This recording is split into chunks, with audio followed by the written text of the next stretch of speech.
welcome, Alain. It's a pleasure to have you back with me. I really appreciate your perspective and your insight, on things, and that's why we're back here. I love to just give you room and go into whatever you think is appropriate for this moment, and for to give something of value to the people that might be looking at this video. So I'll just give the lead of the conversation to you, and I'll follow you wherever you want to go. Okay, so thanks, Davide, and I'm happy to have this conversation with you. And basically, what fascinates me is the talent, and especially at this point of time, the talent in people. Because I find that if we want to create the future different from what we have now, it's basically by sharing what we have, our talent. And the value of that is that you can give your talent, but you still have it. So what a wonderful things to give to the world. Some things that you give away, and at the same time, you still have it. But also the other thing is, like, when I see people like you, and like when we met was almost like 10 years ago in South Africa, and I saw the impact, because I basically saw you operating for 2 hours at Wits University in Johannesburg. And I still remember that, and I took some notes from there. And so at the same time, I realized that you have like something magical in the way you operate with people. And while you can impact hundreds of people through the work that you do, what a pity is that we can't clone you, and that there is 1,000 Davide, and that in fact the impact is on millions of people. And so what fascinates me also is that some people have genius in them, but at the same time they keep it for themselves because they don't even know how to transfer it. And so my expertise is really like to help you to basically become more conscious of your belief of excellence in such a way that what you can transfer to people who are interested to do what you do, you can transfer your belief of excellence rather than your behavior of excellence. Because the problem of transferring your behavior of excellence, it's like if you give me the best way to do a diet or to lose weight, even if I know exactly what I have to do, 80% of the people will fail. Or if you give me exactly all the right behavior to be fit and all the exercises and so on, and even if I know what to do, again, 80% of the people who go to gym, even if they pay and decide to go there, 3 months later, they don't go. So for me, the success DNA and what you spoke about is really the belief system of people. And my bias, my fascination is the belief of excellence. And I think if we could put all our belief of excellence together in a team, we could basically enrich each other, and we could amplify our potential to basically create a better future. That's beautiful. So if I come back to you, because you asked me to do an exercise, and I will do the exercise with you, and I know you don't expect that, and but you like chaos. So yeah, that's my life. Yeah, it's your life. So I thought I will operate in chaos in the term you don't know exactly what I'm doing now. Thank you. And so like I said, I've noticed that you are a talented person, and before I start, I would like to ask you, Davide, what makes you extraordinary? Okay, so let me grab my thoughts, because I thought I was asking you things, but now let me get there. Okay, my extraordinary is the ability to be creative in the midst of chaos. I think that's really my peculiar thing. I think there might be a lot of people that do that, but to me, the most shining moment I remember of me in my life are in the midst of the chaos where nobody else knew what to do with. I don't know why, I don't know how, but that was my water. It's like a fish in the water. Okay. So it's a little bit abstract, because being creative in the chaos, okay, it's like it's very conceptual. But I understand what you mean in terms that you basically operate in the present moment, and in the present moment, like now what I'm doing, you don't really know where you are going. You have a sense of direction, but that's all. Is that correct? And that not only doesn't scare me, but excites me, and that's probably the difference, because if I had my interview set up here, I would have been all scrambled in my head and thinking, oh, where is he going to bring me, where this is going to go, and then it's even embarrassing that you're talking about me and my talent. It makes me feel naked, yet at the same time there's an excitement about it that I love. I mean, it just that's how it goes. I'm not only scared, but fear combines with excitement, and then I'm a little embarrassed because I know I'm going to talk about myself. Knowing you a little bit, I kind of know the direction this is taking, but I'm willing to go there. I'm fine. Okay. Okay. Good. So first, what I want to say is that you identify your best talent, and I can give you my perspective because I've seen you operating for 2 hours. And for me, your best talent is to be able to transform victim consciousness people and to empower them and to basically move in the world and do something rather than procrastinate and blame and complain about things. So that's for me what I've seen. And it's like a little bit more specific inside of the chaos, because I can see you enter into the room and you have no idea of where we are going and what will happen in the room and so on. And you will improvise creatively. So having said that, I will do whatever you want as a talent, what you think is of value to you. If your talent was like a book and you have to find the title of the book, how would you define the title of your book, which is the book of your talent? Well, let me think. Because I like this transforming victim, into responsible people. That's really, you captured something very powerful in what I do. So I think that would be either from a victim to a victor, or just transform the victim, or something that has to do with become whomever you want it to be, in spite of what you tell yourself and the world has told yourself or told you, and so that's kind of the title. I don't know if it's too long. Yeah, it's a bit long, but I think could we reframe it to from victim to victor? Yeah, I like that. That's your talent. Yeah. Okay. And then my second question is that how do you do that? Because now I want to learn from you. How do you do that? And I need you to a little bit give me your conscious knowledge about how you do that. And then we will move to your unconscious knowledge. So what I do is connect with the victim in people, because I am the ultimate victim. I mean, I'm very professional being a victim myself.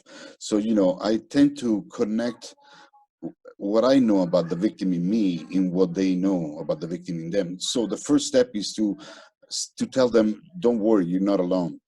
We're all together in this. Even though we feel we're alone, we're not alone. We're together in this. I mean, I know where you stand, not exactly what you've gone through, but believe me, I know victimhood because I am one of them. So the first step is to enter in the victimhood, and then start to look at what the person wants, or they say they want, and that gives me the room to introduce the price that it takes to get what they want. And part of the prize is the transformation from a victim stance to a victor stance, which doesn't mean you're not a victim anymore. It just means that you can win even if you've been victimized. That's a little larger than that, but let me keep it synthesis, because otherwise it gets too long of a video. Yeah. Okay. And what do you think is the moment where people will shift and transform? What is your way of creating the shift? The point is that having done this for 30 years, I have had a different experience. People sometimes, were in the room and haven't said one word, and then I met them the year after and they were changed, or people have talked a lot and then they never changed, So, to me, what happens is when they realize that the deal they're making it's quite bad. I mean, they're getting very little for a huge price.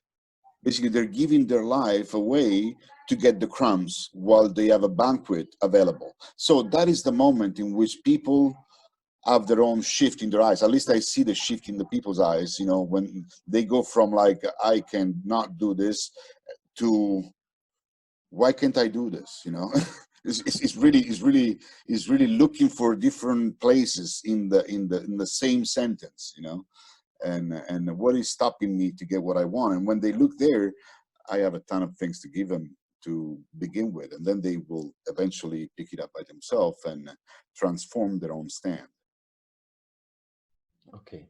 So what you have done now, you have basically described what you know about what you do and the way you do it. Yeah. And at the same time, in my process, everything starts with your belief of excellence that basically creates the thinking of excellence, that basically generates the behavior of excellence. So what you have done now is to explain to me your behavior of excellence and part also of your thinking behind it. But what we need to do is to access to your belief of excellence. Okay, what really is the source of your thinking. And so my question to you now is that if you have to reformulate your belief, in other terms, and you can ask me, but what is a belief? Okay, if I go from the negative point of view, if I am not good enough, or if I always have this type of belief, then a lot of thought will come. I don't have enough experience, I don't have time, I don't have money, I don't have connection, whatever. So you have a lot of thoughts that are generated by this belief. And obviously the behavior will become procrastination or inaction and so on.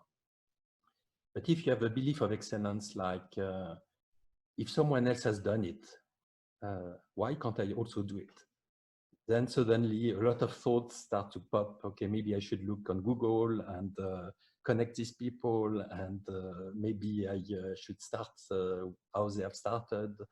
Maybe I could add something. I mean, a lot of thoughts comes, and the result is like action, okay, and new behavior. So what I'm asking you now is to basically reflect on what is the source of your thinking. And I can give you some ideas about what I have seen from you during 2 hours 10 years ago, just when we were operating. But before I do that, let me ask you, you have some ideas about the belief that makes you do what you do? I tell you what I know. I'll tell you what I know, what I think I know, and that's a very difficult. But let me go there. I'll just go there and tell you. I think it's not one or the other. I think the belief started with I'm not enough. You know, I think, you know, if I look at the whole transformation of my life, the belief started with I was from Naples and living in Florence, you know, and being like Marocchino, they used to say, or Meridionale, or, you know, Terrone, which are words in Italy to define people from the South. And I grew up as a down and under myself, and, you know, kind of on the other side, you know, with people that didn't like to be around me because of where I was born. So, you know, I think it started with not being enough. And so wanting to demonstrate that I was enough. It started there, you know, and then some of the experience, the religious experience I've had, and that, you know, said that you could be anything you wanted to be, was in the mix. Now, the transformation arrived when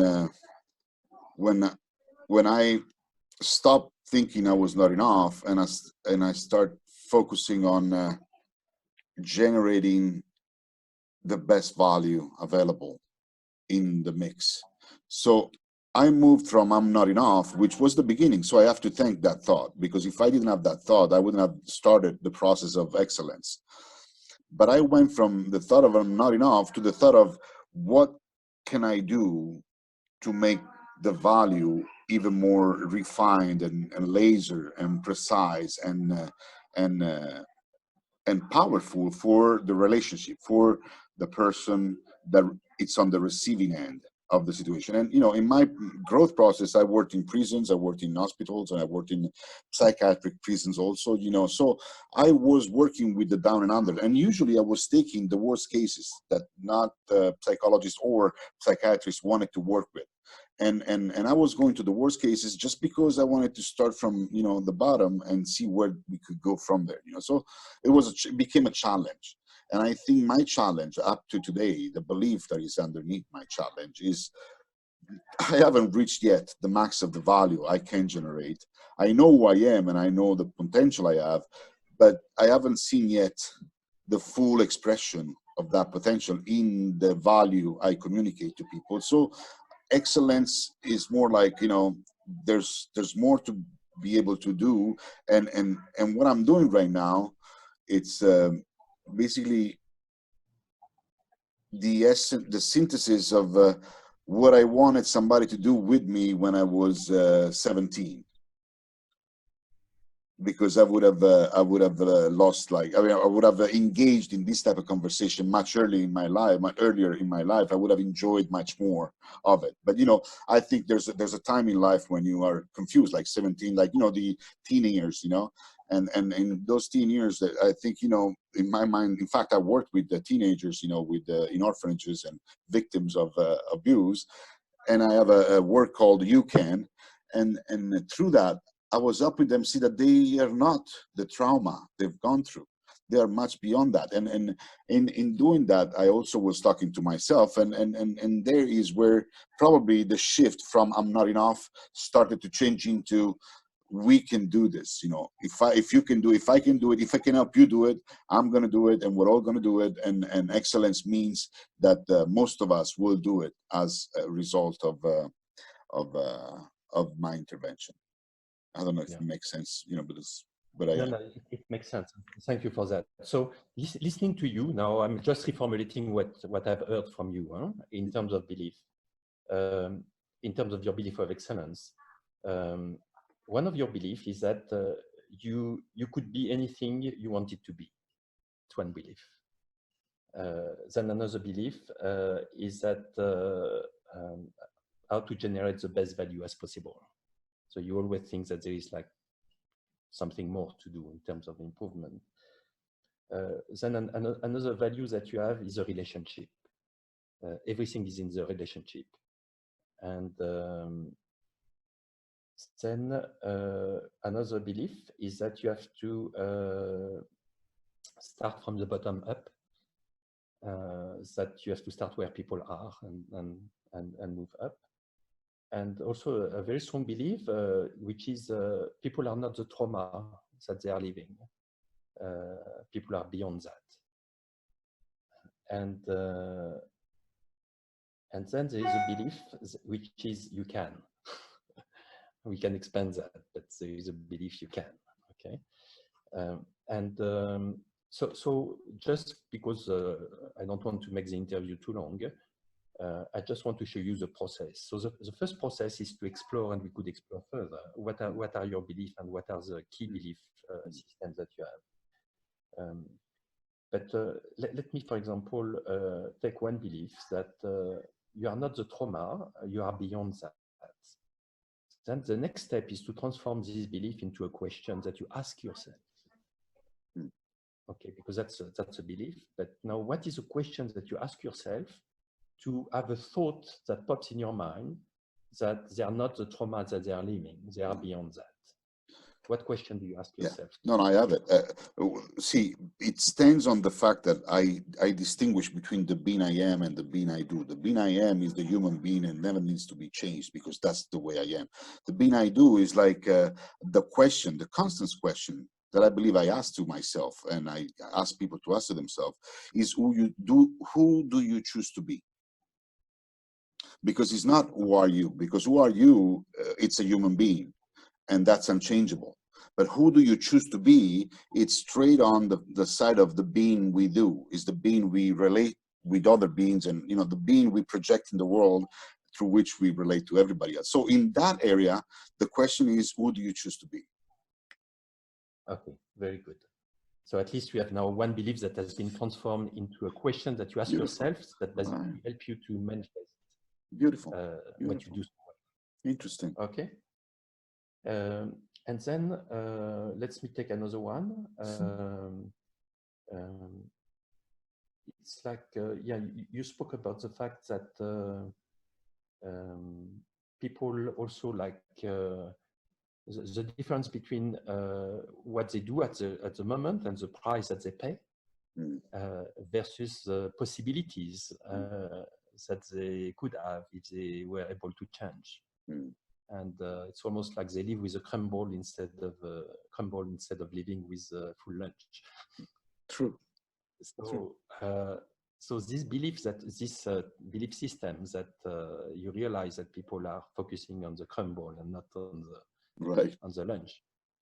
What is the question that you ask yourself to basically manifest this thought? Well, to me, it's always because we don't do everything we do is because we think it satisfies a perceived need. So my question is, why am I settling for the crumbs? What is that I'm getting out of this that is worth not going to the lunch, not going to the banquet, you know, and settle with the crumbs? Sometimes, you know, it has been my answer has been, you know, to be not be noticed, you know, to be okay, to not be bothered. You know, there are questions that are, I don't think are very, there are answers that I don't think are very important, but when I look at them clearly, you know, what am I getting so important to me that I settle for the crumbs instead of going to the banquet? You know, what is my, you know, my gain in this? And then I put it close to what is my cost. And usually, you know, if you love yourself, you'll see that you're spending too much, you know, for something that might keeps you in a comfort zone, keeps you protected or whatever, you know. And what is that I'm getting out of this condition? My son says about me that, you know, I love chaos, and So that's why I'm in chaos all the time. Okay. So it's almost like, what is it that I'm getting from this behavior? Yeah, what am I, what is the need that I'm satisfying by doing what I do right now? What is my perceived need? Because then again, you know, needs are very relative, you know. We think we have a need of a new car, or we think we have a need of a whatever. This belief system, if I continue our conversation, like I said, I will end up with whatever, 5, 6, 7, 8 belief systems that are very powerful from you. We'll reorganize them in order of process, and what is the first one, what is the second one, and so on. And then we have transformed them into questions that you ask yourself. And I normally keep 5 belief systems, not to make things too complicated, and 5 are like just something on the end. And with these 5 belief systems, then we will move to make your question much more powerful. And how do we make question much more powerful? We try to make them simple because they are easy to remember. We try to make them audio-visual. So we use metaphor. So you see like the crumble and the banquet is like really speaks to you because it's part of your frame of reference. And we try to see that these questions prompt you to act, to manifest your talent. And we also try to bring emotion inside of your question. So all that is part of the session, if you want, where we work together. And at the end, you will have like 5 powerful belief questions that you ask yourself now consciously to basically manifest what you do well. Now, obviously, these questions are obvious for you, but they're obvious because they are always part of you, if you want. But at least now you can transfer that to other people and explain to them also why these questions are important. These people can reframe this question with their own words, their own vocabulary, their own metaphor, if you want, in such a way that this question becomes organic for themselves. And then the principle after is to record this question on your cell phone and to listen to them morning, evening. So you record them like 10 times, the 5 questions, and you listen to them like advertising. You advertise this question to yourself until they become automatic because you have listened to them hundreds of times. and now they pop in your mind automatically.